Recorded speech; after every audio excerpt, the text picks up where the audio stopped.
Hello Hello Joy, Joy, Halo, apa kabar? bagus. Selamat selamat malam. malam. Sebentar ya, kita tunggu tunggu teman-teman teman-teman kumpul dulu dulu ya. ya. Boleh?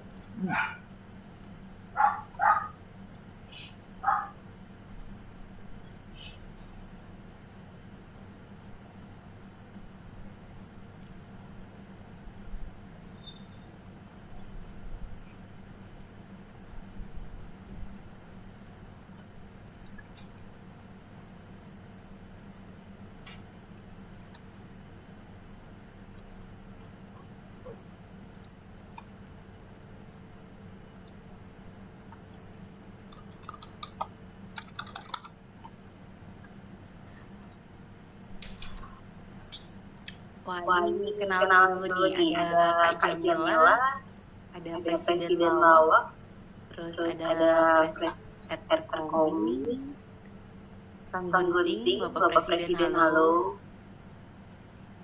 Oke, Oke, sambil sambil nunggu nunggu teman-teman ya, teman-teman ya, ini kan ini kan masih jam masih jam 9 nih 9 nih, nanti nanti kita akan kita akan mulai mulai sama sama dengan dengan foundernya foundernya dari dari OG OG Token. Token. Jadi Jadi nanti teman-teman teman-teman yang yang punya punya pertanyaan pertanyaan boleh boleh disiapin. disiapin. Jadi Jadi kita kita sekarang sekarang sharing-sharing sharing-sharing dulu dulu nih nih eh, untuk untuk proyeknya proyeknya OG OG Token. Token. Mungkin Mungkin kita bisa kita bisa mulai, mulai, Joy. Jun. Silakan. Silakan. Boleh? Oke. Wah, dari sini adanya Osama bin Laden dengan Saddam Hussein. Stres saya. Selamat sekali global ya. Cepat banget. Stres. Kak Okay. Joy, Hai. Kak Joy, munduran dikit boleh? Cantiknya kelewatan.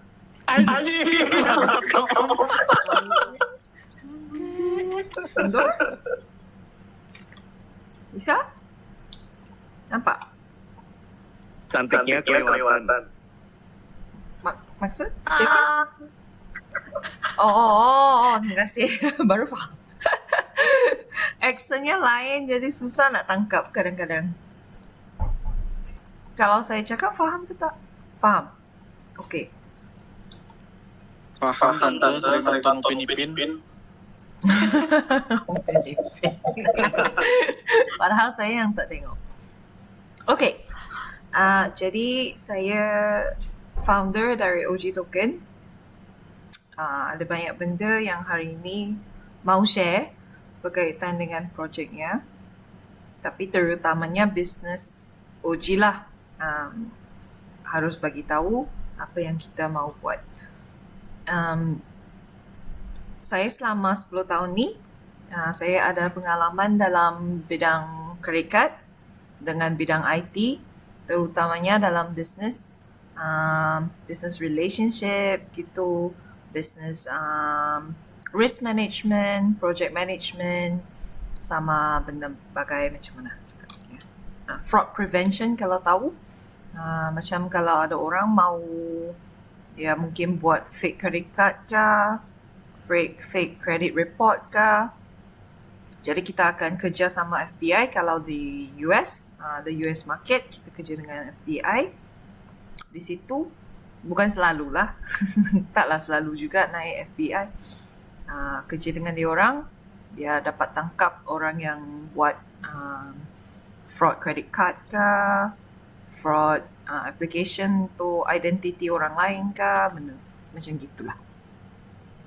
Jadi itu dalam pengalaman korporat saya dalam syarikat. Kalau dalam IT, saya selalu jaga polisi berkaitan dengan quality assurance untuk macam service desk engineer yang macam baiki-baiki komputer, semua tu mesti ada prosedurnya kan. Jadi saya yang tulis prosedurnya dan tim saya dia jaga engineer semua tu. Jadi itulah dalam bidang corporate. Tapi dalam kripto sebenarnya sudah banyak tahun. Masa dari umur bisa cakap umur tahun 2009 apa yang terjadi, saya mula main Bitcoin. Masa tu saya masih gamer. Jadi masih muda lagi, gak punya duit kan, gak punya uang. Jadi guna Bitcoin lah untuk bayar benda dalam game ke apa. Jadi saya main guna komputer saya. Lepas tu bayar dengan Bitcoin juga. Masa tu tahun 2009. Itu saya sudah hilang 1,000 lebih Bitcoin masa tu. Masa tu Bitcoin masih gak punya nilai lagi kan. Gak banyak orang lagi faham apanya Bitcoin. Jadi samalah sama saya pun gak berapa faham. Jadi hilanglah peluang untuk setiap 4 tahun masa Bitcoin ada buat halving, hati saya pun ikut setengah. Halving jugalah, susah. Sakit juga. Tahun 2017 saya masuk balik lagi dalam crypto. Tapi saya start balik dengan Ethereum dengan XRP. Itu investment. Saya start investment. Selama 2017 hingga 2020 saya utamakan semua dalam coin yang besar yang ada blockchain-nya sendiri. Kan, atau ada sistemnya sendiri. Masa 2020 baru saya masuk start dengan BNB Chain. Semua yang berkaitan dengan sana. Saya rasalah masa tu 2021 yang paling banyak orang main SafeMoon kan, yang masa BNB Chain tu boom. Jadi tahun lepas saya punya satu projek yang saya jaga dengan 2 lagi partner dari bulan 5 sampai bulan 10. Projek tu mungkin banyak yang kenal, mungkin ada yang tak kenal. Namanya BNB Cash. Jadi di BNB Cash dulu saya buat benda sama. Saya jaga business partnership, jaga marketing dengan seorang lagi, tapi tu utamanya saya lah, dia buat design. Saya jaga berkaitan dengan project management, semua tu. Bulan 11 tahun lepas saya mula start OG. Sebelum start OG adalah saya tolong berapa projek di belakang kan, buat benda yang lain-lain macam terutamanya berkaitan dengan centralized exchange. Sebab saya kenal banyak orang dalam centralized exchange. Di OG sebenarnya development udah start last year pada masa bulan 11. Bukannya projek baru lagi sebenarnya. Cuma masa tu belum lagi buka, bukan semua orang tahu kan apa tu OG. Sebab gak bagi tahu lagi public. Ada juga segelintir kecil lah yang kenal dengan projek OG sebab dia orang ikut saya dari projek lain dan dia mau invest. Jadi kita ada lebih kurang masa tu cuma 60 orang dalam grupnya private itu. Bulan 2 tahun ni kita start pre-sale. Bukan, private sale. Jadi private sale ni untuk yang sedari tunggu dari bulan 11 lagi. Jadi habis private sale baru buka public. Masa buka public udah mau tanggal 18 Februari rasanya. Masa itu. Jadi kita tunggu sebulan baru start pre-sale. Masa tu pre-sale tanggal 12 March bulan ni. Bagai lama kan, tapi sebenarnya baru 2 minggu. Apa yang terjadi dalam pre-sale tu, kita raise 165,000 USD, 60% masuk liquidity, tinggalnya 60,000 macam tu lah. Kerana ada fee juga kan, kita buat di Unicrypt.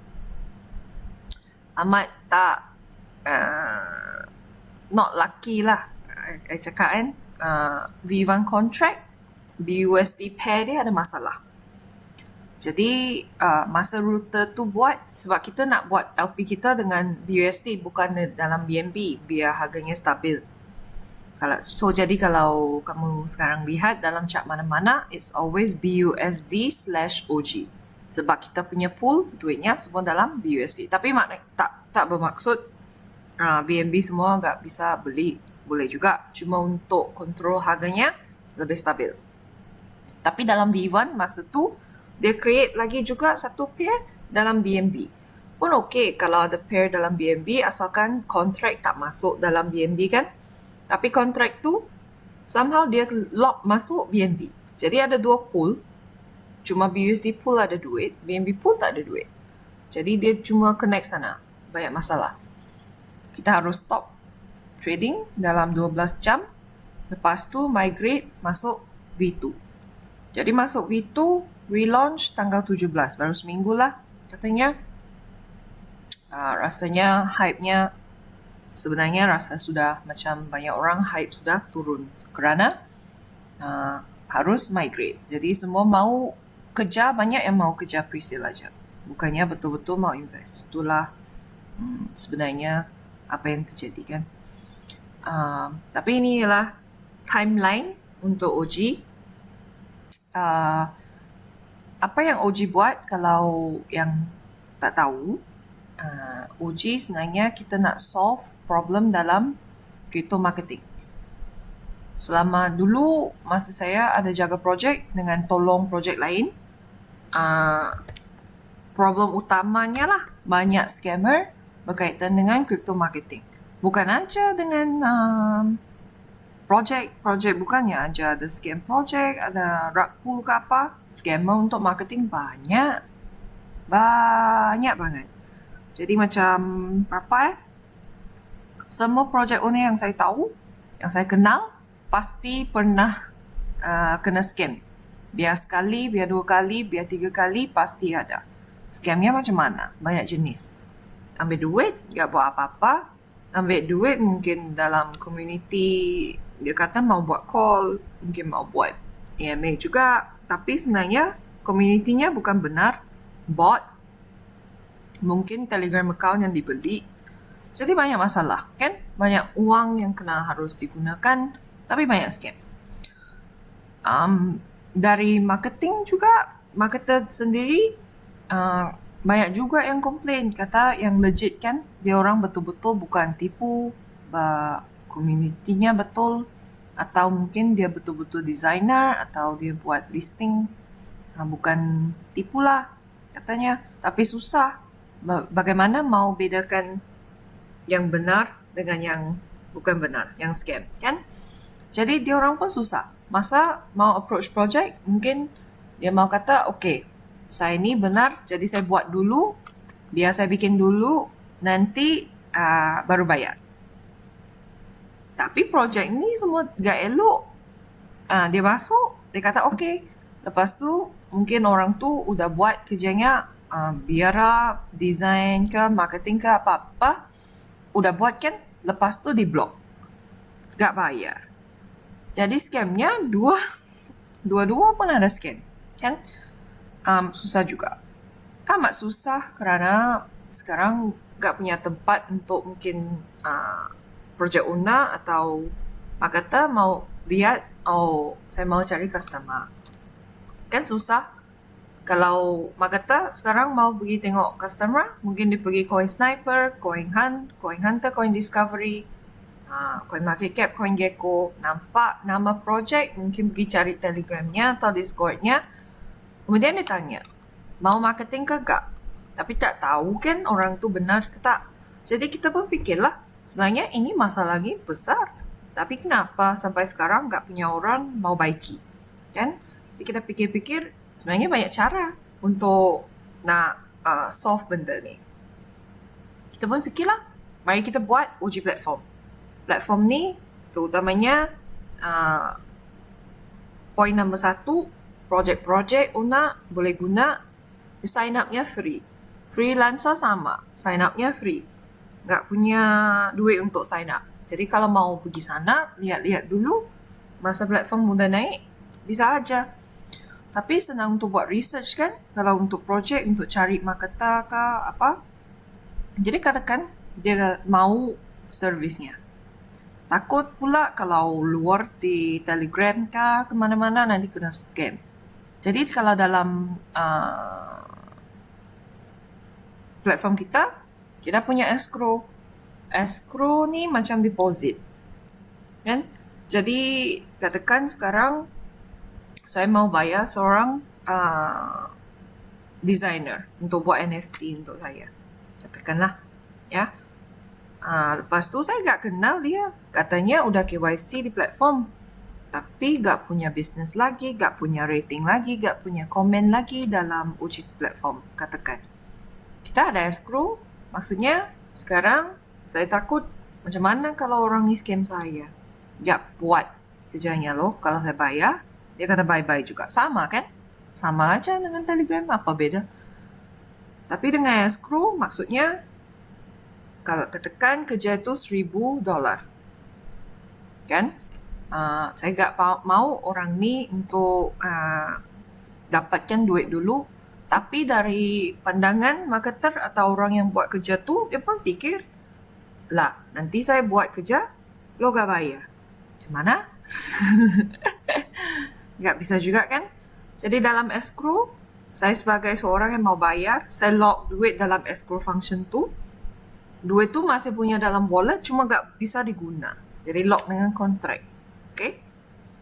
Lepas tu, freelancer tu boleh lihat, oh, udah lock tokennya, maksudnya duit tu udah dalam, udah record dalam platform. Jadi kalau udah record dalam platform, saya pun fikir, okey lah, saya bisa pergi kerja, buat apa-apa yang diperlukan. Kerana untuk project owner, kalau dia mau cancel transaction tu, kata tak mau continue ke apa benda, dia harus email kita, harus contact OG team. Tak bisa dia suka-suka mau cancel. Dia mau release duit tu bisa. Jadi kalau dia mau masuk account, dia mau release, katanya okey, semua udah cantik, udah bagus, okey, masuk. Boleh release. Jadi escrow function ni sekarang amat penting dalam bidang ni. Kan banyak freelance platform juga di luar, macam Fiverr, macam Upwork. Kita punya juga freelance platform, tapi bukan sekadar freelance platform. Dalam platformnya banyak lagi servisnya. Ada juga macam leaderboard, bagaikan dalam coin listing mana-mana, boleh lihat nombor 1, 2, 3, 4, 5 siapa. Tapi cuma 10. Jadi ada juga spot, ada 3 bahagian.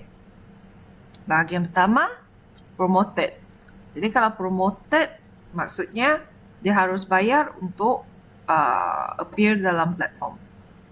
Tapi bukan siapa-siapa projek aja boleh di sana. Amat penting, kita harus fikir ada kriterianya. Projek ni harus sekurang-kurangnya udah KYC, udah ada auditnya, atau kalau nggak ada, kena harus tengok berapa lama projeknya, kita harus tengok bisa ke tak. Biarpun ada audit oleh KYC, kita pun harus lihat agensi mana, reportnya macam mana. Kalau semua okey, rasanya kriteria okey, kita boleh letak dalam website. Okay, kita promote dia, ambil duit. Tapi ada 2 bahagian lagi dalam leaderboard tu yang amat penting untuk macam investor, macam kita lah, kalau kita beli token apa benda kan. Jadi satu lagi bahagian tengah tu untuk projek yang ada guna servis dalam OG platform. Jadi setiap dolar yang dia guna akan dia record. Akan ada rekodnya di leaderboard tu.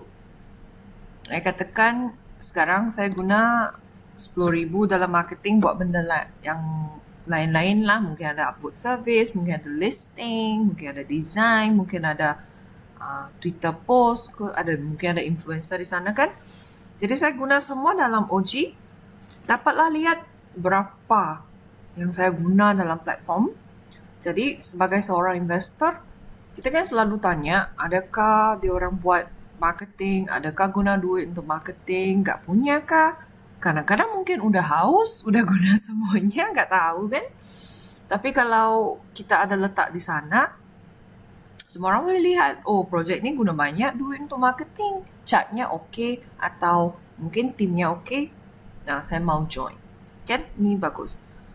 Ada satu bahagian lagi untuk freelancer. Jadi semakin banyak yang diorang dapat duit dari bisnes sana, kita pun akan record berapa yang dia earn, berapa dia dapat dari bisnesnya di platform. Ada lagi bawah, kita ada banner ad. sama kriterianya, bukan semua orang boleh masuk. Hanya projek yang pas kriteria tu. Tapi kat masuk, dia maksud juga kalau pas semua kriteria dia tak scam. Kan sekarang banyak juga projek-projeknya yang pandai scam dalam, adalah banyak caranya kan. Selalu biar pas audit, biar pas KYC, biar doc, selalu pun ada juga orang yang scam. Ya faham betul. Jadi kalau pas lah, sekurang-kurangnya mesti ada kriteria yang dia pas. Kita buat banner untuk dia. Ada juga bawah kita boleh interview, boleh tulis artikel. Telegram kita juga boleh buat AMA sama dia orang dengan partner-partner kita. Jadi sekarang kita punya 5 partner. Ada 4 community group, 1 project. Jadi apa yang penting dalam partnership ni, kita share news untuk community dari project dan kita akan grow kan semakin banyak. Jadi kalau ada apa-apa bisnes pun sama. Katakan sekarang ada project datang cari saya. Saya harus, mungkin dia fikir, okay, ada platformnya bagus. Tapi sekarang mungkin saya perlu advice kan. Saya tak faham mau start dari mana. Jadi mungkin dari saya, pandangan saya, rasanya kalau elok mungkin boleh refer pergi ke partner-partner kita, atau kita mungkin ada package untuk servis-servis dalam satu lebih murah sikit. Semuanya servis yang saya cakap tadi semua dibayar dalam uji token.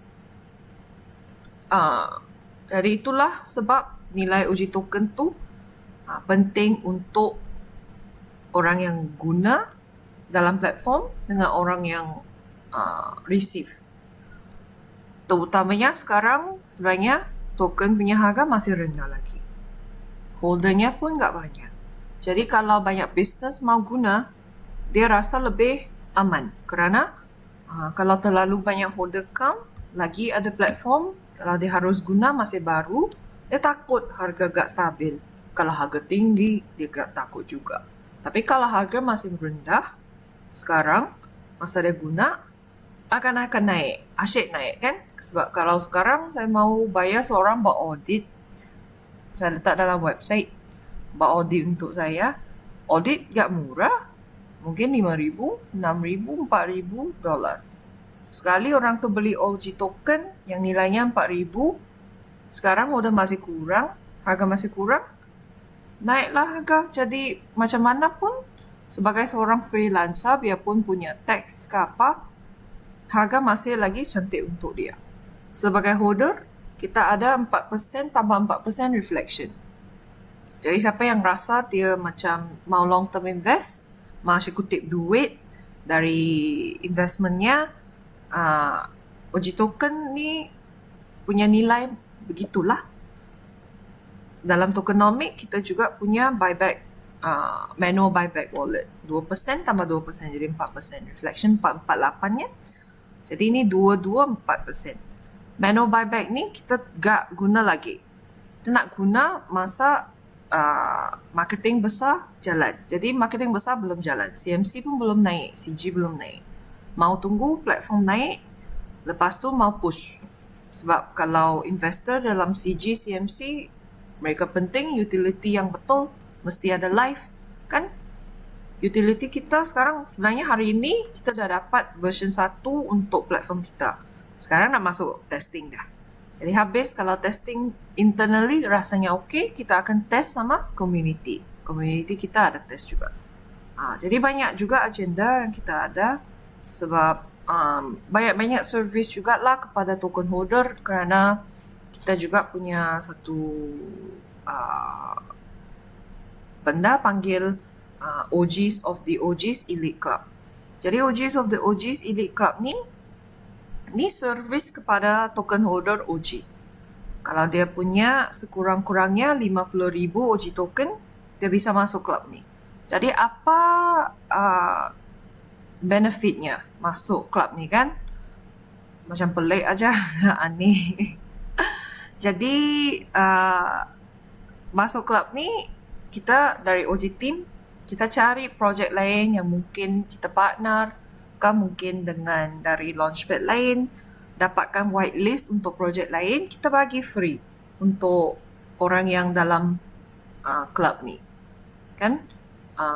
Jadi yang penting dalam club ni kita akan check walletnya setiap minggu.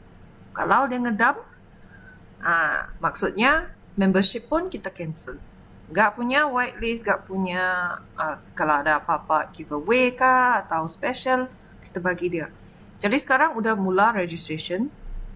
Ada lagi orang yang mau register sekarang tapi udah mau tutup dalam seminggu, dalam 5 hari lagi kita tutup membershipnya. Sekarang kita punya satu projek yang kita tahu pasti dapat whitelistnya. Semalam saya punya conversation dengan komunitas.net. Kalau semua tahu komunitas Launchpad, semalam kita ada discuss. Jadi tentang partnership. Nak continue lagi conversationnya. Tapi kalau semua jadi, kita bisa dapat banyak whitelist spot dari komunitas. Langsung masuk elite member dulu. Jadi elite member dapat whitelistnya lah. Harusnya hold token aja. Tak perlu bayar, tak perlu buat apa-apa. Harusnya hold aja. Jadi ini baik juga untuk uji sebab harga floor price-nya kan bisa maintain. Yang hold token untuk masuk elite club bukannya sikit, 50,000 token. Jadi gak sikit juga. Jadi macam dari tadi kan saya ngomong-ngomong sampai sekarang gak henti-henti, minta maaf. Saya rasa macam udah terlampau banyak pula yang saya ngomong, jadi saya stop sebentar. Ya.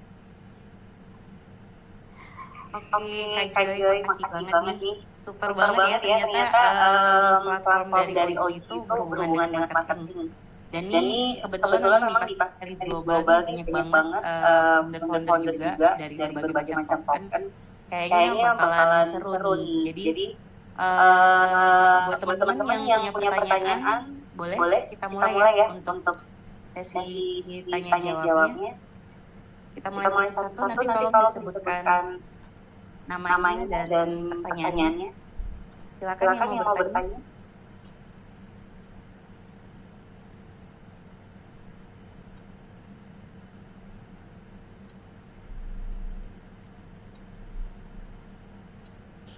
Halo, izin bertanya nih Kak. Bisa. Halo. Boleh. Silakan. Oke, jadi ini OG token sebelumnya udah launch ya? Iya, tanggal 17 udah launch. Jadi kita buat masa tu buat fair launch, tapi kita agak push banyak sangat masa tu kerana mau tunggu platform naik baru buat marketing besar. Terus ini bakal di-relaunch tanggal 17. Tokennya iya, tanggal 17 Mac udah launch. Oke, thank you. No problem. Sama-sama. Halo. Halo, Kak Cik. Rose. Kenapa Rose? Boleh cakap? Iya, cakap macam tu. Penipin, Kak Rose. Suka cewek penipin. Kenapa suaranya jadi Kak Rose? Kenapa? Silakan. Aku manggil kamu apa ya? Jadi bingung. Kan di Singapura kan manggil yang lebih tua apa? Cici.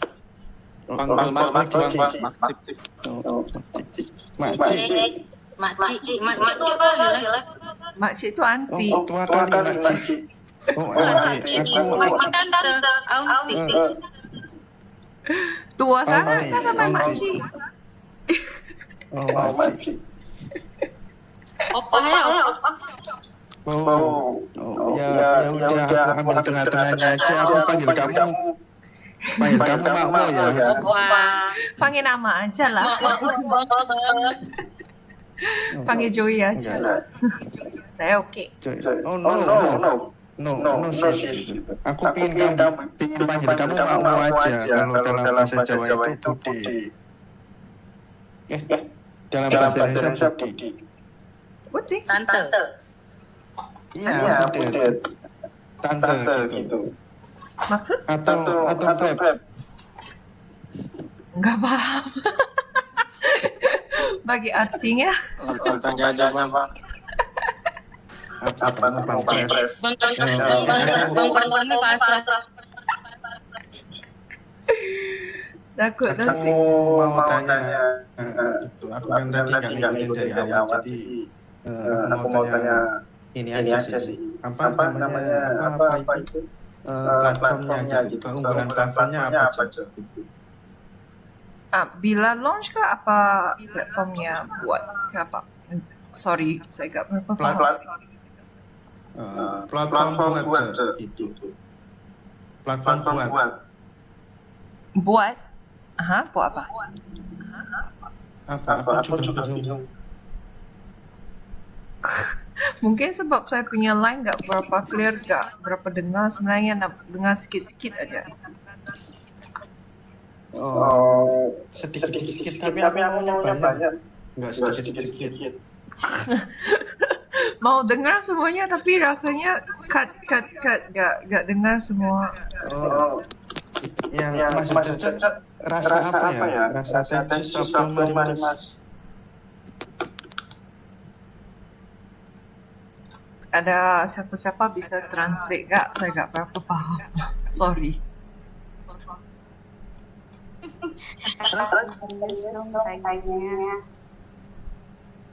Oke, aku serius Bu. Nih, aku kan tadi dengerin apa namanya belum dari awal gitu. Jadi aku mau tahu apa produk dari OG itu apa atau platform yang dibuat itu apa.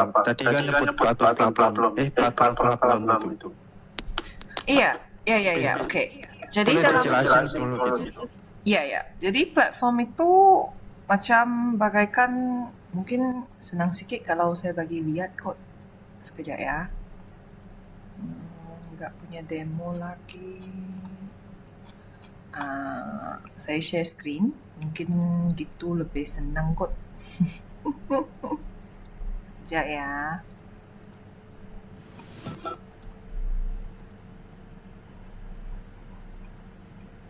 Oke. Jadi platform sekarang ni masih belum live lagi, tapi buatnya. Jadi ini leaderboard yang tadi saya bilang kadangnya punya, dia bisa bayar untuk appear sini.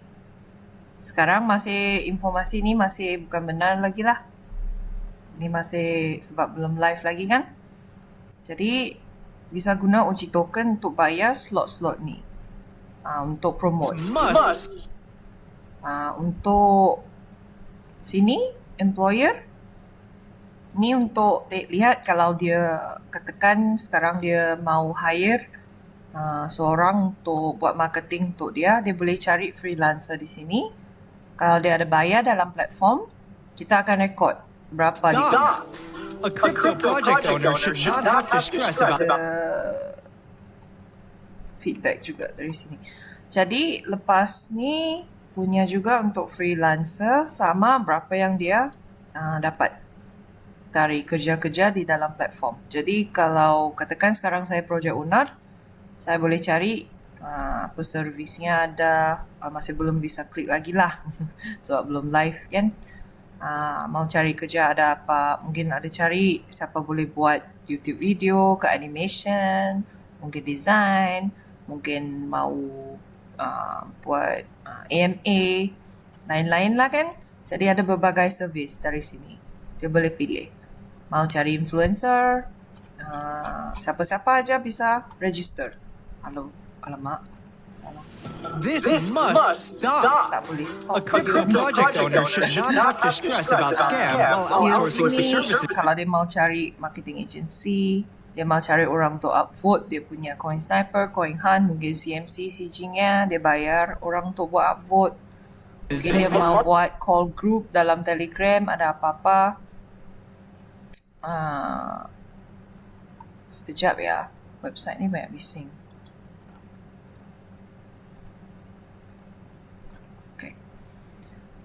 Punya Telegram atau design lagi yang tadi saya cakap kan, mungkin dia mau hire orang untuk buat shield di Twitter, di Telegram. Dia mau cari selebriti. Sekarang ni mungkin susah sikit lah mau ada orangnya dalam kategori ini sebab kita masih baru kan. Atau developer untuk buat kontrak, mungkin untuk buat website, untuk buat debt, lain-lain lah. KYC audit agency kalau dia mau cari di sini. Jadi boleh berurusan dalam platform. Ada chatnya dalam masa dia mau berurusan, ada juga kita punya chat di dalam platform ni. Jadi dia bisa bergaul buat transaction dari dalam platform. Kalau dia buat luar daripada platform, kita tak punya escrow feature yang kita kata tadi. Inilah tempat yang kita kata boleh tulis interview, bisa tulis update untuk projek lain ke. Jadi kalau dia mau bayar untuk appear sini pun bisa. Kalau tak, kita pun ada tulis juga kita punya finding semua kan dari lain-lain tempat. Di sini punya FAQ. Ini masih homepage lagi sekarang. Jadi sekarang hari ini kita akan dapat V1. Lepas tu masuk testing. Testing rasanya mungkin dalam seminggu lebih mungkin sebelum buka kepada testing untuk community. Tak tahu jugalah sebab harus juga lihat gimana prosesnya. Mungkin ada isu, mungkin ada feature yang kita mau tak punya. Jadi ini homepage platform tu. Agak-agak dapat rasa lah apa yang kita buat kan. Sini ada banyak explanation juga. Ada kategorinya. Kita boleh tambah lagi kategori. Ini senang. Tak punya masalah. Untuk orang yang mau guna platform atau orang yang mau start kerja di platform, dia buat sign up account. Sekarang tak bisa lagi, tapi kalau mau sign up free. Tak perlu wang. Free aja. Jadi membershipnya tak punya duit. Kalau freelancer, free dalam 2 job. Habis 2 job, kalau dia mau buat banyak lagi, dia mau cari banyak lagi customer, mau buat transaction, harus upgrade accountnya. Jadi bisa dia try untuk 2. Tapi sebagai seorang yang mau cari pekerja, katanya free. Dia bisa free aja. Kalau ada transaction, kalau dia guna, dia mau bayar, guna BUSD, BNB, ada charges. Ada fee-nya. Percentage-nya 10%. Jadi kalau dia guna uji token, dia boleh guna escrow yang kita cakap tadi. Lepas tu tak perlu duit. Dia hanya perlu beli token aja. Itulah. Rasanya macam ni lebih faham kot. Okey.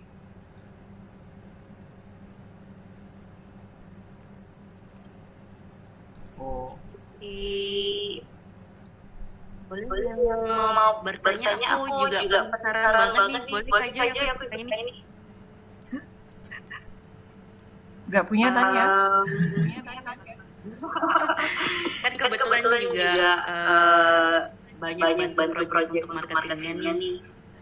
Untuk ngedapetin vendor yang benar-benar qualified ya, yang maksudnya sesuai dengan price-nya itu indikatornya ada atau tidak kira-kira di aplikasinya gitu kan. Biasanya kan antara price masing-masing vendor itu berbeda karena mereka punya mungkin kalau biasanya kan kita lihat dari sisi followers atau apapun, tapi kan kadang-kadang ya itu tadi kita kena scam juga kan, ternyata bukan real manusia gitu, ternyata bot seperti itu. Nah, apakah nanti di aplikasinya bisa bikin kayak gitu atau ranking sesuai mungkin dia apa ya sistem rekom atau seperti apa gitu, indikator yang bikin vendor tersebut memang benar-benar bagus gitu. Jadi nanti calon-calon tim marketing dari berbagai macam project ini tertarik untuk pakai jasa mereka gitu. Faham. Jadi tadi leaderboard tu kan ada tunjuk untuk ranking tu bukan semua dalam promoter aja. Jadi untuk employer dengan freelancer atau freelancer tu ada berbagai kategori. Jadi ada kategori kategori lain, kalau dia macam ada earn banyak duit dari platform, kita record. Tapi kalau dia tak dapat banyak duit dari platform, taklah dia appear dalam platform tu. Tapi boleh juga kita sort guna rating. Jadi rating, kalau rating dia cantik, selalu dapat 5 ke 4 rating kan. Jadi makanya kalau dalam leaderboard pun bisa check siapa yang top, siapa yang enggak.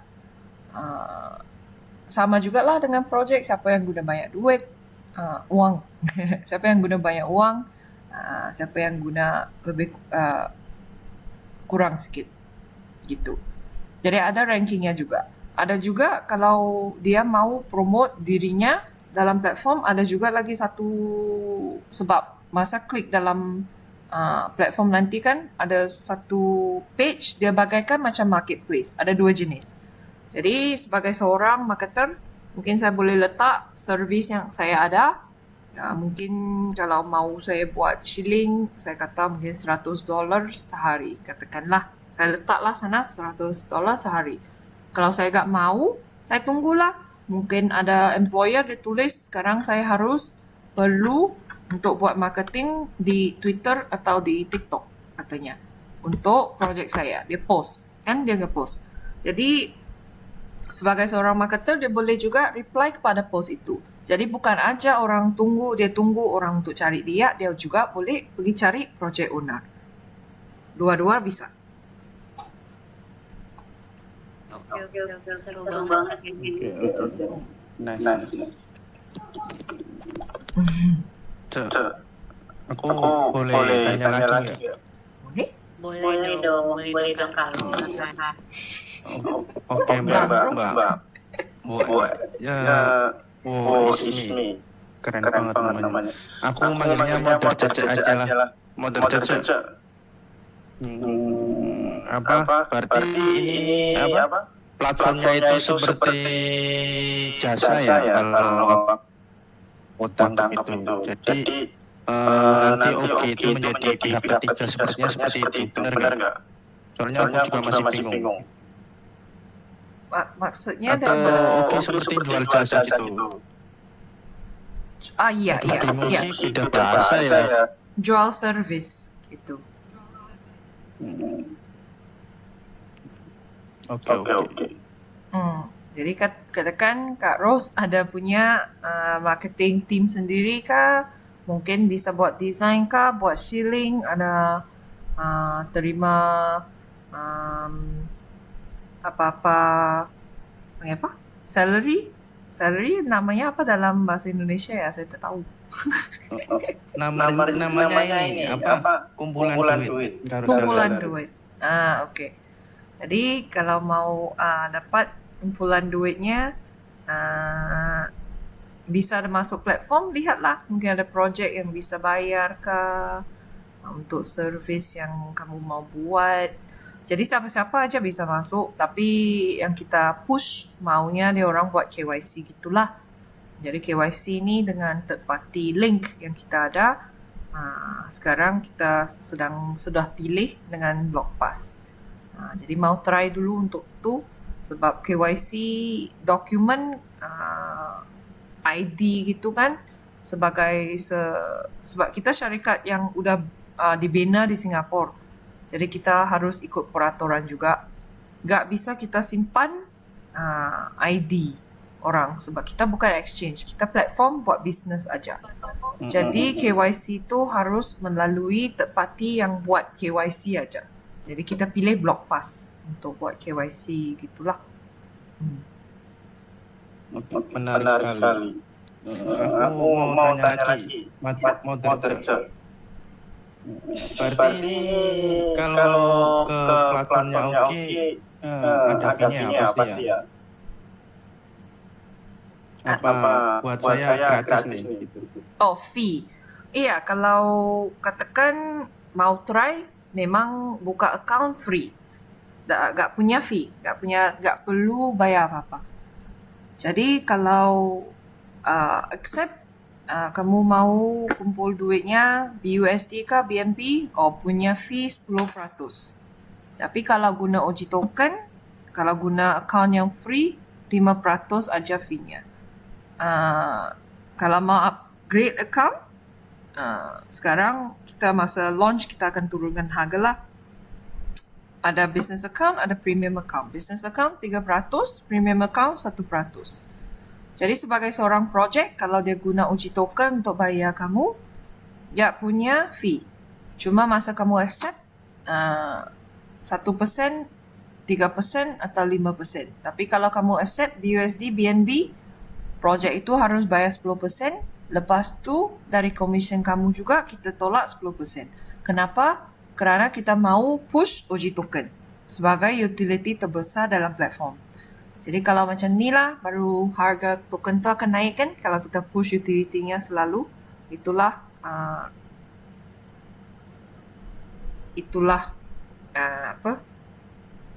sebabnya. Lanjut gini Cak, modern Cak. Itu kan berarti udah platform, jadi dia nyediain buat order cewek enggak? Itu maksudnya ada cewek menawarkan diri gitu. Bukan gitu maksudnya, bukan menawarkan tapi kayak lucu gitu. Untuk kripto aja, servis kripto aja, bukan servis lain, Mas. Bukan nanti sorry. Kakaknya datang dulu ya. Miss, saya boleh bertanya? Bisa? Halo. Iya, ini lampunya yang bicara. Ini saya mau tanya, ini emang saya kan baru join juga ya.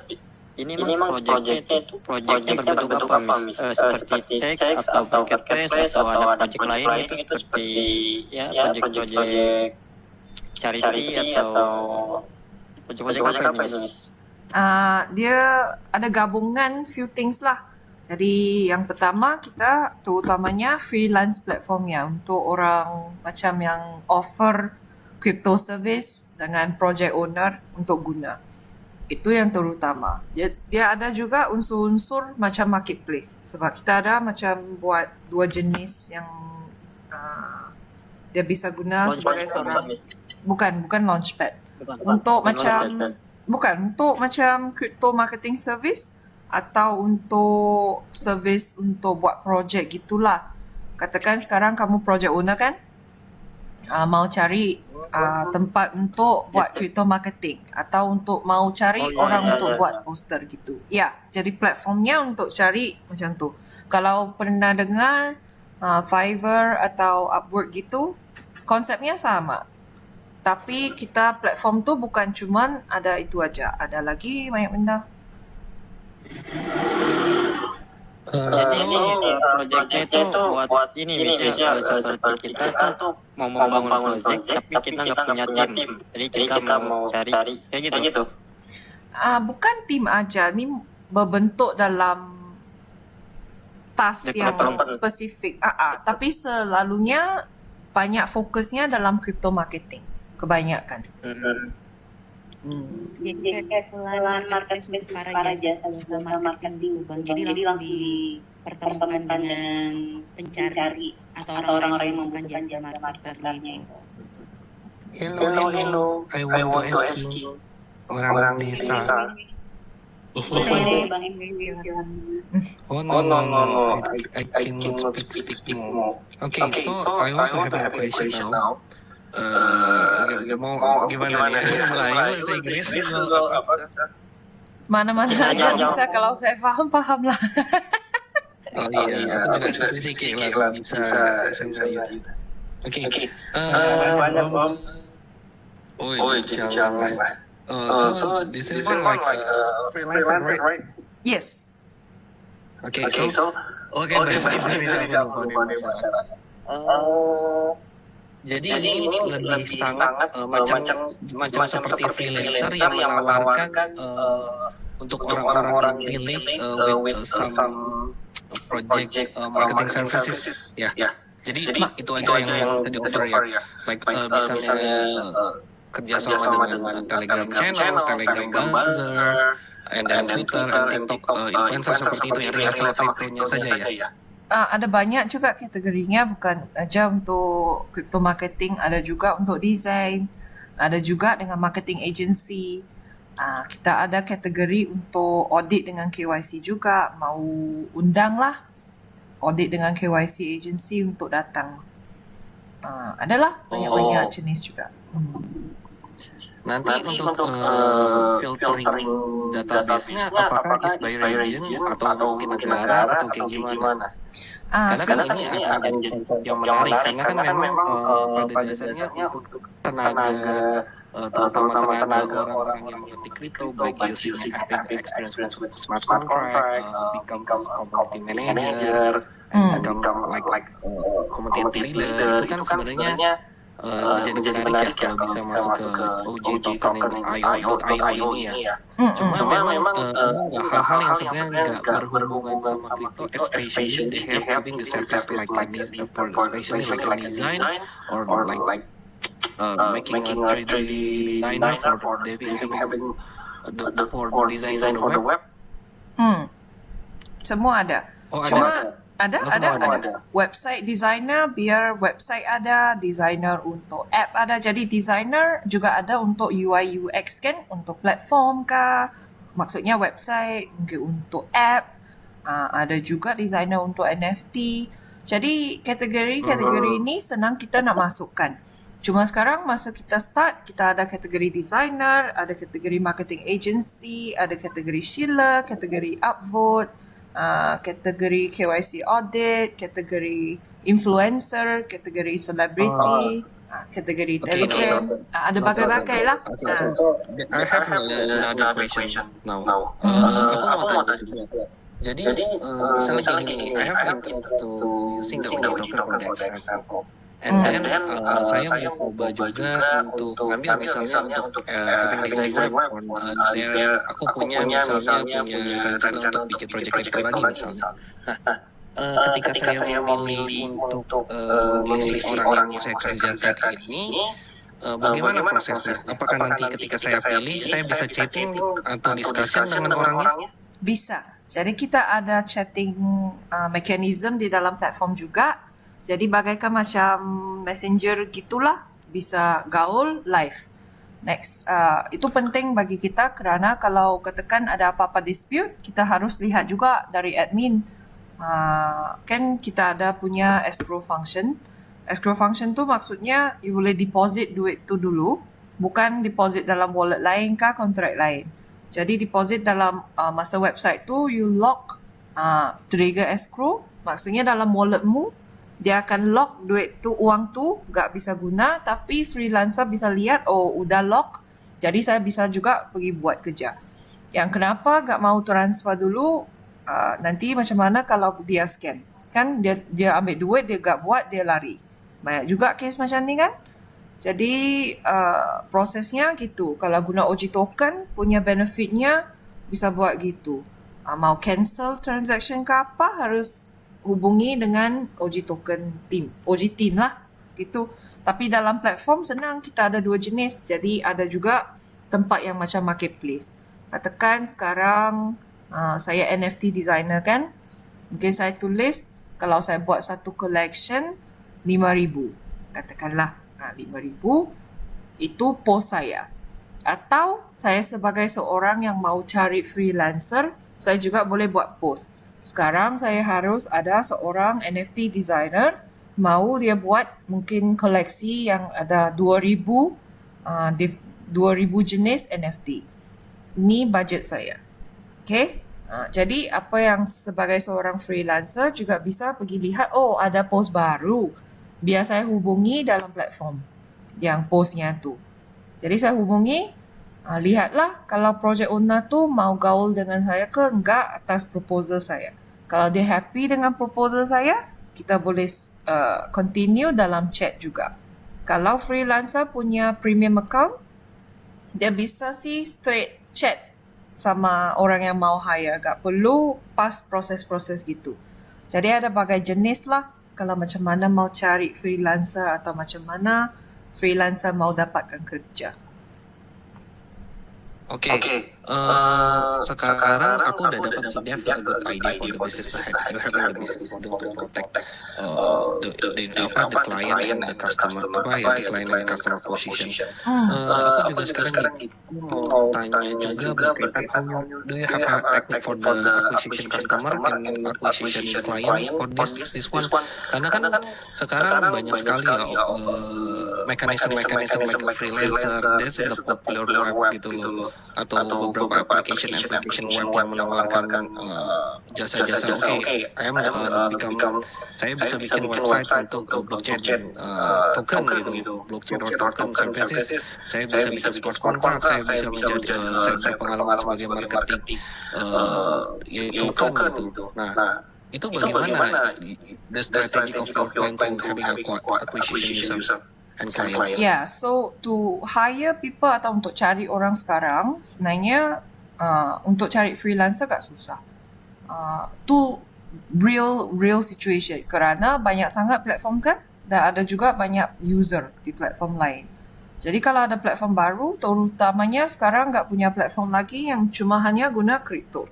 Jadi kita guna kripto aja, bukan aja itu, ada juga benda lain dalam platform. Jadi platform selalunya dalam platform lain, selalunya punya, kalau dia buat freelance gitu, freelancer website kan, cuma punya freelancer punya information dengan project. Tapi kita punya lagi service lain dalam platform tu macam banner ad, ada leaderboard juga untuk investor untuk lihat, ada juga artikel kita. Jadi banyak juga service. Masa kita mau cari atau recruit, acquire new customers in your term kan. Kalau macam tu, senang aja. Ada juga kita banyak partner kita akan bagi referral juga kalau mau cari customer untuk buat service di website.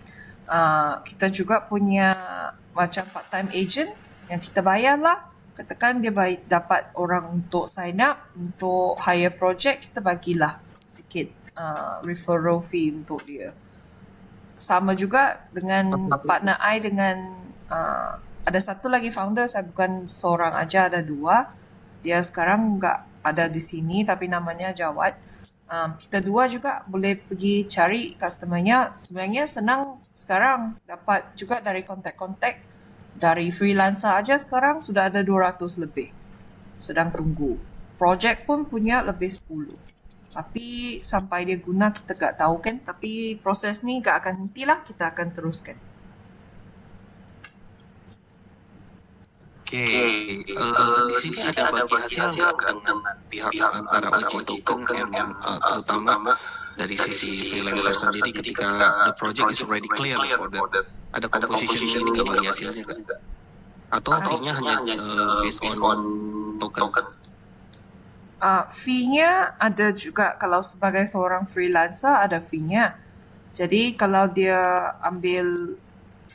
accept uji token, fee-nya sangat rendah, dari 1% sehingga 5%. Lihatlah akaun dia jenis mana. Jadi ada 3 jenis akaun juga. Kalau dia bayar, yang akaun premium tu ada feature lain dengan fee-nya rendah, 1% saja. Selain tu tak punya fee lain. Jadi untuk dapatkan akaun lain-lain tu, dia harus bayar monthly payment juga. Tapi sekarang masa untuk start platform masih baru kan, jadi kita akan buat potongan yang sangat besar biar dapat menarik lebih banyak lagi freelancer untuk naikkan akaunnya masuk premium gitulah. Nice. Lalu gini, aku pengen tanya untuk base currency on your services hanya untuk uji token atau you already accept for the currency? Yeah, so we have 2 types of currency. Satu, dia boleh bayar BUSD, BNB. Kalau dia nak bayar BUSD atau BNB, kita charge 10% dari orang yang employer, 10% lagi dari freelancer. Tapi kalau dia ambil uji token, employernya harus beli token aja, tak punya fee. Token ada taxnya sendirilah, jadi ikut tax itu. Tapi kalau freelancer accept uji token, bukan 10% fee-nya. Fee-nya 1% hingga 5%. Dan sebagai freelancer, kalau dia masuk awal, kalau dia accept OG token ni masih bagus ni sebab sekarang harga kita masih rendah lagi. Holdernya bukan besar. Jadi kebanyakan nggak akan dikontrol oleh holder juga. Jadi masa trading kalau mau buat accept currency kah, mau transfer, jadi lebih stabil duitnya tu. Oke, aku pengen lebih jelas juga soal kata-kata tadi Joy bilang ya. So I call you Joy or any It's fine. name? Just call me Joey. It's good. It's good. Joyce. Oke. Joyce. Jadi gini. Yang kamu bilang they accept ke OG token tuh seperti apa sih user experience-nya? Apakah they stake the token or just they have the token only on their wallet on the application? No, so dia bayar guna OG token. Jadi katakan sekarang jobnya 1000 BUSD. Jadi kalau dia convert 1000 BUSD worth of OG token untuk buat pembayaran, itulah maksud saya. Jadi mungkin $1000 OG token, nanti mungkin 120,000. Jadi kena buat agreement lah dengan employer, dengan freelancer. Masa mau buat pembayaran atau start escrow, dia boleh kata, okay, sekarang saya mau charge, kalau dalam BUSD saya charge 1000. Kalau dalam OG token saya mau 120,000 katakan. Kan? Jadi you bayarlah dalam OG token melalui platform. Oke. Macam Jadi PooCoin. sebenarnya sorry? Bagaikan PooCoin juga punya gitu. Dia utility-nya PooCoin dia guna untuk bayar ad-nya semua kan. Jadi boleh juga kita bayar BUSD BNB. Tapi kalau dia bayar dengan PooCoin, currency PooCoin tu, dia turunkan sikit harga saja. Biar menarik lah orang dapat sikit diskaun kan daripada gak punya diskaun.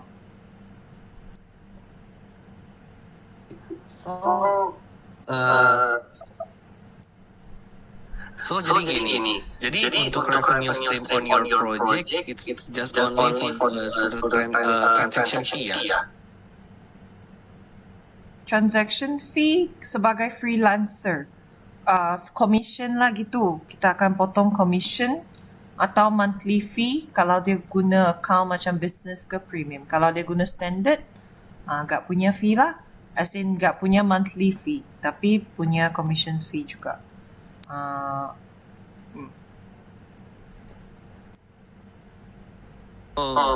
Apakah ada dari project ini ada technical business lain untuk bagaimana meningkatkan increasing revenue selain daripada cuma hanya untuk taking revenue streamnya dari fee-nya saja? Ada lagi. Jadi masa orang beli token dengan jual token ada tax kan? Tax itu beli 10%, jual 15%, kita mungkin akan turunkan. Tapi 10%, 15% ni 4%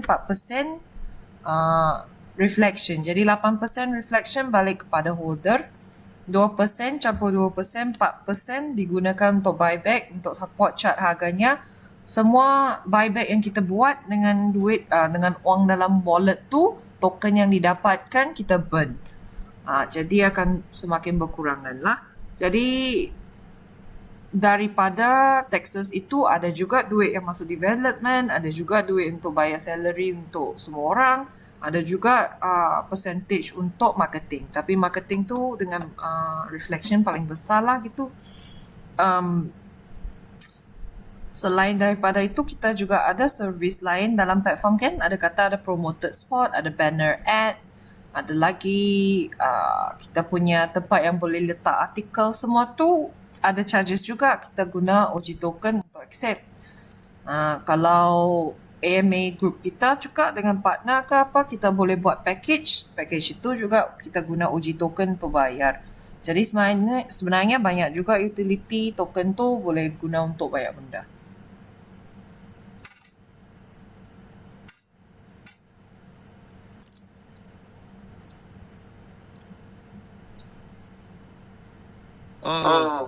Projectnya cukup bagus sekali ya. Maksudnya kita aku sudah lihat bisnis flow-nya sudah dapat, revenue stream-nya sudah dapat. Cuma tinggal challenge-nya itu bagaimana kamu punya harus cukup gini ya, highly expenses to marketing effort ya untuk orang-orang diajak baik itu potensial customer sama potensial freelancer ya untuk join di sini. Itu yang jadi challenge untuk saat ini ya. Rasanya kalau marketing sekarang untuk platform bukan digunakan untuk cari orang baru. Yang paling penting kerana untuk cari orang baru kita boleh bikin dari kalau masih awal lagi kan boleh cari orang on the floor untuk macam agent untuk cari orang untuk masuk platform. Tapi yang paling penting marketing sekarang yang kita akan jalankan sebelum platform naik tu untuk PR. Mau naik macam media. News macam Market Watch ke, mungkin Benzinga, Yahoo. Itu penting kerana kalau katakan sekarang saya ada orang datang cari saya dalam platform kan, dia tak pernah dengar apa tu OG token, apa tu OG platform, kau cakap apa. Apa benda ni kan. Jadi apa yang penting kalau kita buat artikel gitu, kalau ada YouTube video juga, kalau ada macam sikit yang misalnya dalam Google search OG token atau OG platform boleh pop up informasi. Jadi marketing yang kita akan buat nanti akan berkaitan dengan ini. Sekarang developmentnya sebab kita start dari last year November. Dah ada investor, kita ada 2 private angel investor lah gitu, dia capitalist, dia macam dia bagi modal kan. Kita juga dapat banyak duit masa tu untuk start project tu. Itu dah mula dari November. Jadi sebenarnya platform udah sekarang hari ini dah sampai version 1. Next week kita akan buat testing.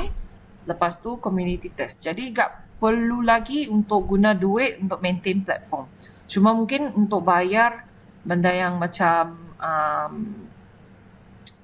server, mungkin untuk chat service kerana semua ni API dalam platform kan. Jadi setiap bulan harus makanlah sikit duit.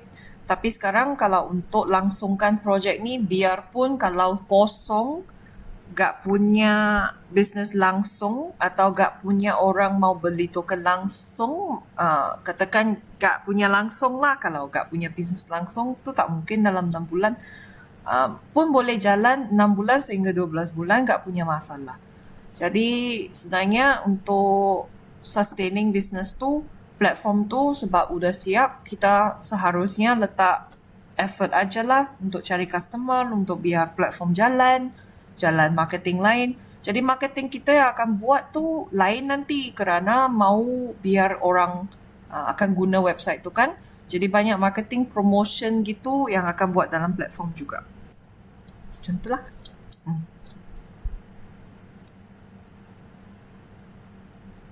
Next mention. Thank you. Nah, aku pengen juga Joy pengen tahu for the next quarter ya, mungkin di Q2 2022 ini ya sampai di Q4 ya, di Q4 di 2022 ini rencana kalian tuh akan seperti apa sih rencananya, expansion bisnis atau misalnya kalian punya expansion untuk like for example on the market, ada rencana seperti apa sih ke depannya untuk OG token itu sendiri? Ada. Jadi yang pasti akan berlaku, kita akan expand team. Biarpun walaupun core team kah atau part-time team, kita akan harus expand team. Kita harus stabilkan platform punya business dulu sebelum mulakan utility lain atau utility baru. Tapi yang penting bulan Jun ini, kalau boleh, sekarang masih lihat lagi participation Crypto Expo di Singapura rendah. Tapi kita sudah register tiket jugalah dari team founder. Kita akan turun ke Expo tu untuk buat connection baru. Jadi untuk cari portfolio baru atau untuk cari bisnes baru yang dalam 6 bulan, 9 bulan ni yang kamu katakan Q2 sehingga Q4 kan, yang paling penting kepada kita ialah stabilkan bisnes, cari partner baru. Bukan partner macam untuk invest duit ke apa, partner untuk besarkan lagi kita punya bisnes kan.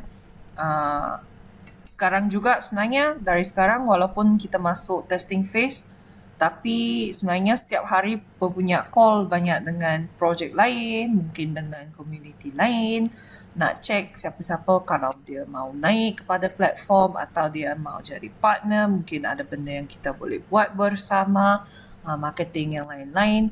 Jadi sekarang minggu ni aja dalam 7 hari kita udah bikin 5 partnership.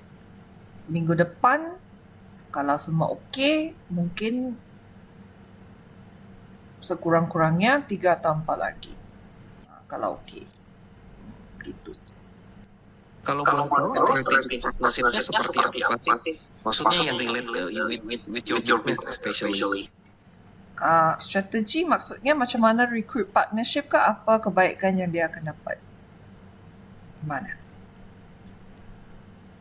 Benefit ya? Lebih ke arah sebenarnya memberikan having apa ya? Having a good benefit lah, good benefit for your company. Kebaikannya lah kan? Okay. Jadi kalau partnership, lihat juga projeknya apa, community-nya apa. Kerana masa kita buat partnership ni bukan cuma untuk token aja. Tu untuk platform sebenarnya banyaknya. Jadi masa kita start business tu, partner kita punya partner lain juga. Jadi kita boleh buat communication untuk luaskan network kita untuk ajak lebih banyak orang masuk platform. Atau tak, kita juga boleh saling mengguna community. Community dia kita boleh guna, community kita dia boleh guna. Macam share konsep lah. Macam, ada sikit macam DAO system tapi dalam projek. Jadi partnership kita sebenarnya banyak benda. Kita katakan kalau kita punya booth masuk expo bulan 6 ni, partner-partner juga kita akan promote.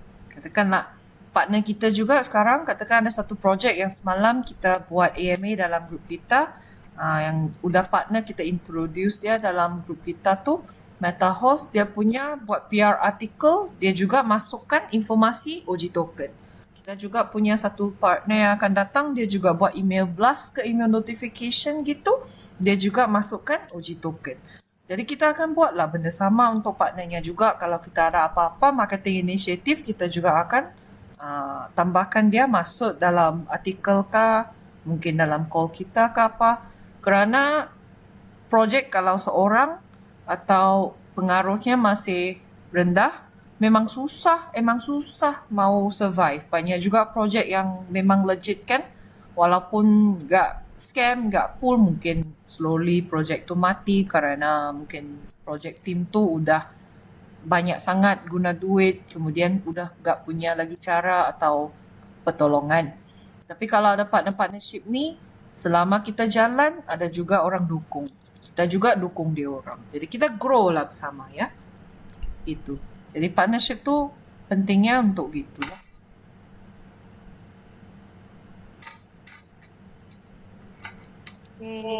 Itu seru banget ya. Ternyata banyak yang bisa dikembangin dari platformnya OG Token. Jadi buat teman-teman yang lain mungkin masih ada yang mau bertanya. Masih ada waktu.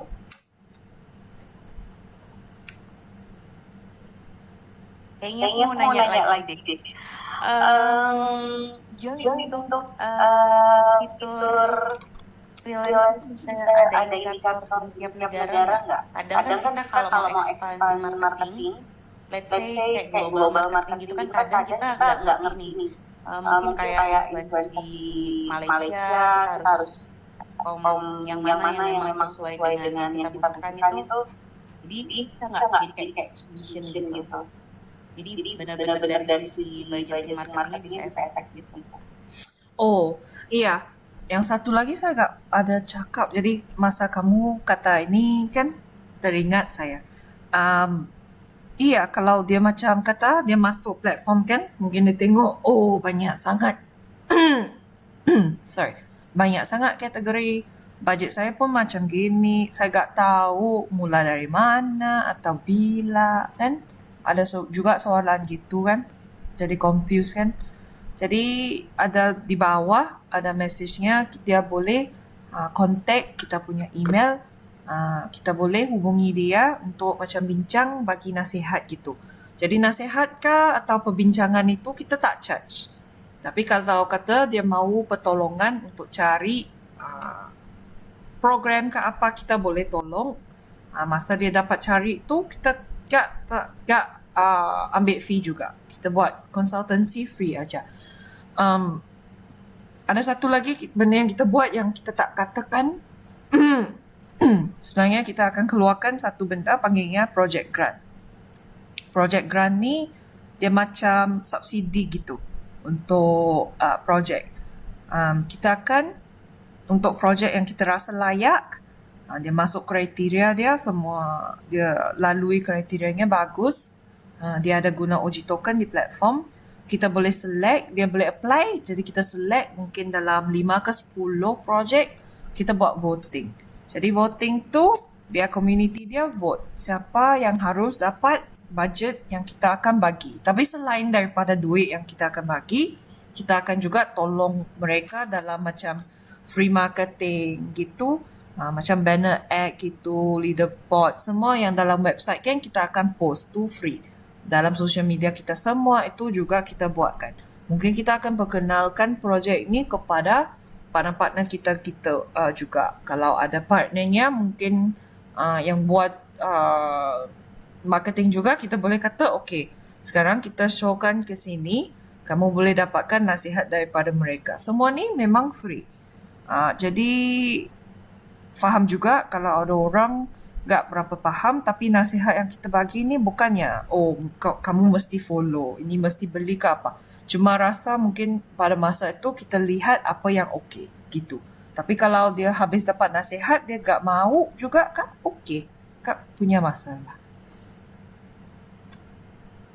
Oke, jadi bisa bantu rekom dari berbagai daerah yang sesuai kebutuhan dari kita ya. Ya, ngebantu banget kalau dari sisi marketing.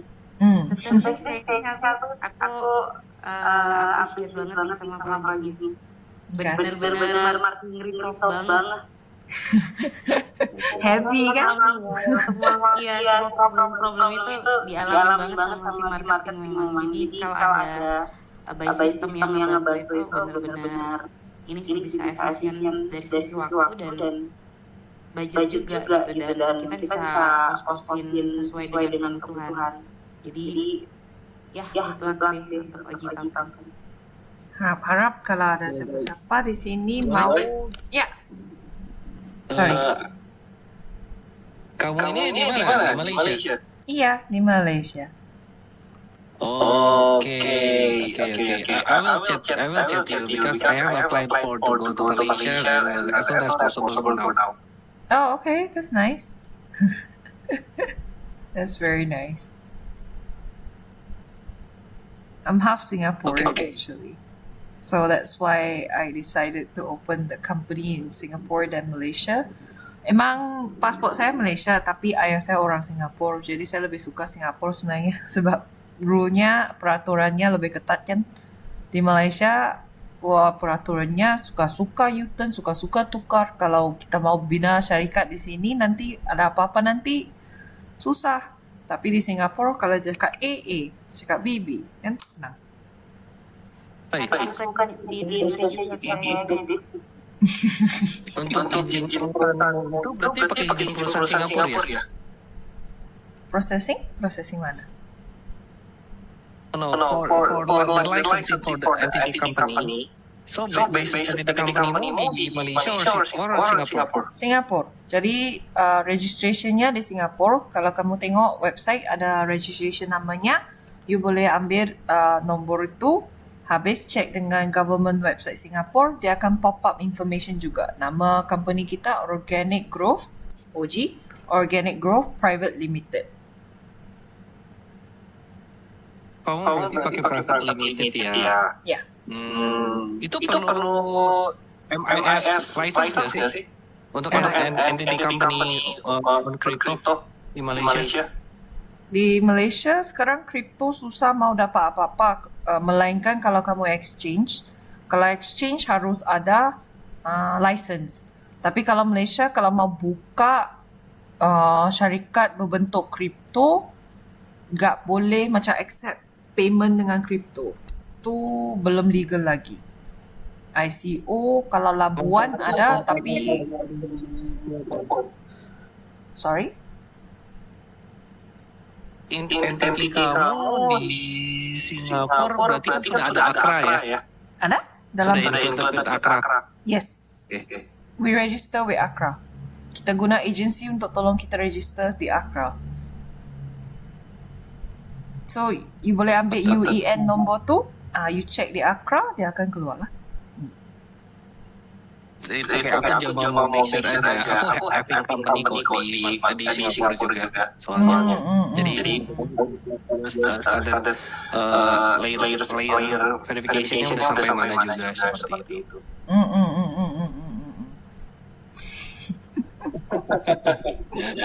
I appreciate what you do on space because ya aku tahu soalnya banyak temenku kebetulan kawanku itu dulu mantan ini apa salah satu head founder yang SIM di Asosiasi Blockchain Malaysia. Betul. Ya. Kamu juga ini masuk di apakah project OJ masuk di Asosiasi Blockchain Malaysia? Ya. Enggak. Tapi kalau sebab di sini sekarang hangatnya NFT. Crypto regulationnya banyak tukar. Jadi ini dalam smart chain kan, bukan blockchain. Tapi tak tahulah boleh ke tak. Kalau boleh, kalau ada kontak saya mau aja kontak dia sebab saya boleh aja pergi jumpa dari sini. Dicari dia. Having connect with you. Terima kasih. Terima kasih.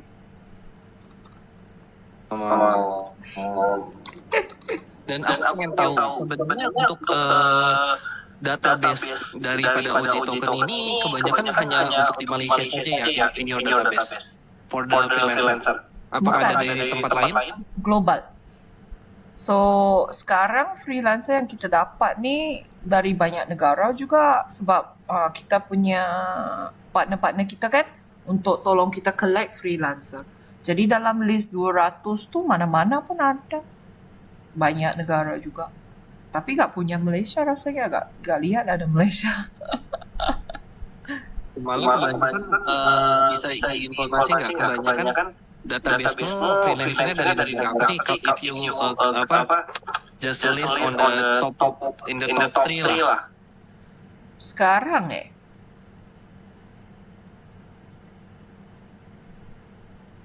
saya sedang fikir. Sebab saya tak sort namanya. Freelancer dari mana? Saya tahu India ada banyak. Untuk buat upvote, buat shilling, design.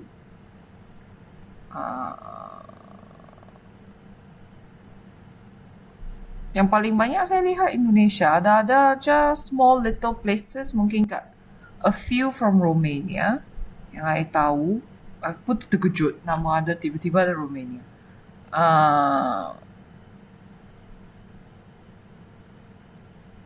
Rasa dua ni lah. Sebab saya tak lihat sangat negaranya sekarang. Sebab belum buat KYC kan dengan dia. Jadi dia bisa aja letak mana-mana. KYC proses kita mau buat dengan BlockPass nanti. Karena bisa jadi sebenarnya kan BlockPass cukup bagus, cuma masalahnya di cannot exactly to compile with the real data. Because if you send it to photo, you can edit using the Photoshop.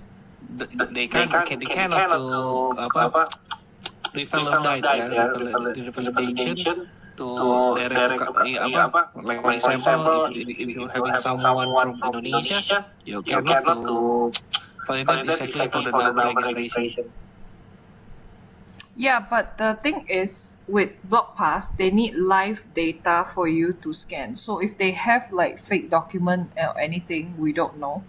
Even if they send to us, katakan dia send bagi kita kan cuma gambar juga.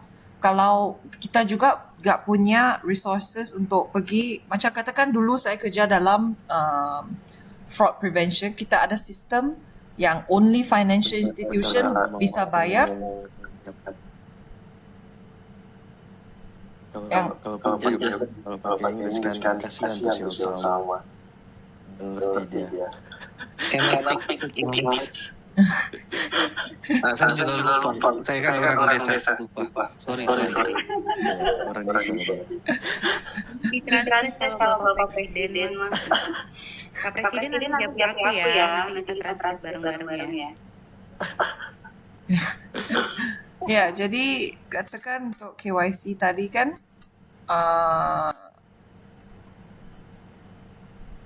kalau dulu masa saya kerja dalam financial institution bisa ada license untuk macam ada portal untuk negara-negara lain yang harus dibayar oleh institution tu, satu cek $300. So one check you boleh tengok nombor tu dengan nama tu benar ke enggak.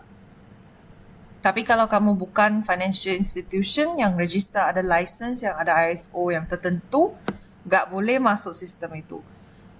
Jadi kalau katakan kami sebagai seorang syarikat mau buatkan KYC ke apa, ada juga banyak step. Pertama, kita harus ada tempat untuk safely secure data orang yang send. Jadi kalau any data semua ni kalau keluar, kita juga yang kena sue. Kedua, kita harus mempunyai permission untuk melihat dokumen ini dan merekod. Jadi ini harus ada prosedurnya juga. Ketiga, kita tak punya cara untuk tahu ID yang dia bagi itu benar ke enggak. Kerana tak punya license untuk cek itu kan. Tapi melainkan kalau KYC agency itu benarlah, dia harus ada juga caranya untuk cari dokumen tu benar atau tidak. Jadi dari segi kita sekarang kerana tak punya license itu dan tak akan punya license tu selalunya cuma bank, credit agency yang besar banget baru akan dapat. Bisnesnya harus beratus juta lah baru boleh dapat license itu. Jadi dari kita sekarang KYC memang tak mungkin bisa dapat buat tu. Jadi lebih baik kita simpan dari third party agency yang boleh buat KYC itu dengan teknologi atau AI yang dia tentukan, daripada kita guess teka ni benar ke enggak lalu bagi pas. Tu enggak berapa elok lah, enggak berapa bagus kalau gitu. Jadi itulah sebab kita guna block pass.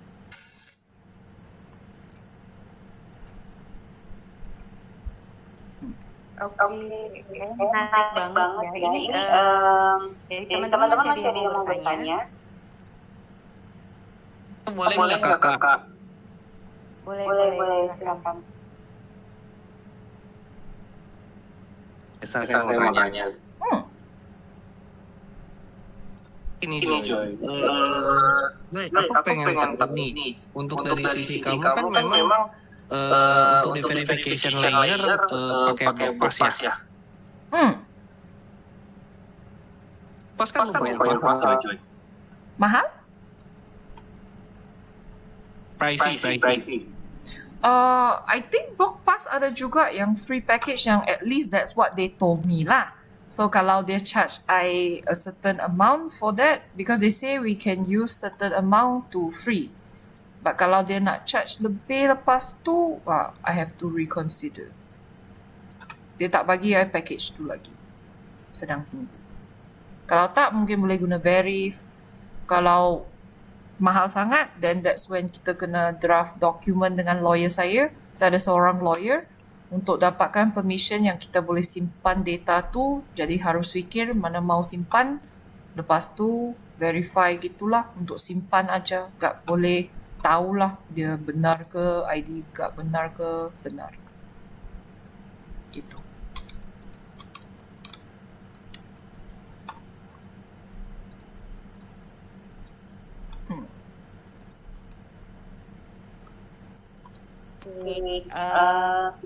Mungkin Joy ada lagi yang sampaikan tentang proyeknya. Sekarang udah jam setengah ya, benar-benar nggak berasa. Karena seru banget, jadi bukan kayak bener-bener kayak kita lagi discuss tentang projectnya OI Token gitu. Totally ya ilmu banget sih, bener-bener dapet ilmu baru. Mungkin dari teman-teman yang lain masih ada, kita masih punya 1 menit kali ya, Pak Presiden ya, kita udah 1 jam setengah ini. Oke. Satu pertanyaan ya, Bang Ros masih mau nanya? Enggak, paling aku mau aja. Pasti mau minta kenalan ya sama Mother of JJ.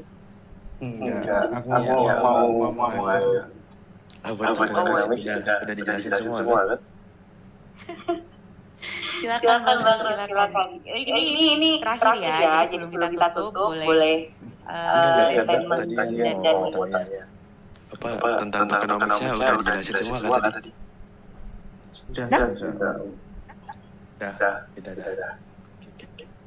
Itu juga udah pada tahu. Oke. Silakan Jo, ada closing statement untuk OI Token. Mungkin nanti buat teman dari pasukan elit global ini kalau mau ke grupnya di mana, dan mungkin bisa dijelaskan, jadi kita bisa langsung meluncur ke TKP. Jadi sekarang dari saya amat terima kasih kerana kamu bagi saya untuk buat AMA di sini, dan banyak soalan juga, jadi rasa happy lah ada juga jawapan dari orang kan yang faham ke untuk nak tahu juga projek macam mana gitu. Jadi saya harap dapat berjumpa lagi kamu semua, mungkin dalam platform ke dalam grup, tapi mana-mana pun, walaupun kalau bukan untuk projek, mungkin untuk token lain, happy aja saya, santai aja boleh bincang boleh discuss, sebab saya juga investor kan, jadi saya pun akan invest bersamamu kalau ada projek yang bagus juga, samalah. Oke. That's all. Terima kasih semua. Oke, terima kasih Joy. Oke, bye-bye. Selamat siang. Selamat malam Selamat malam semua. Terima kasih, bye-bye. Thank you. Bye.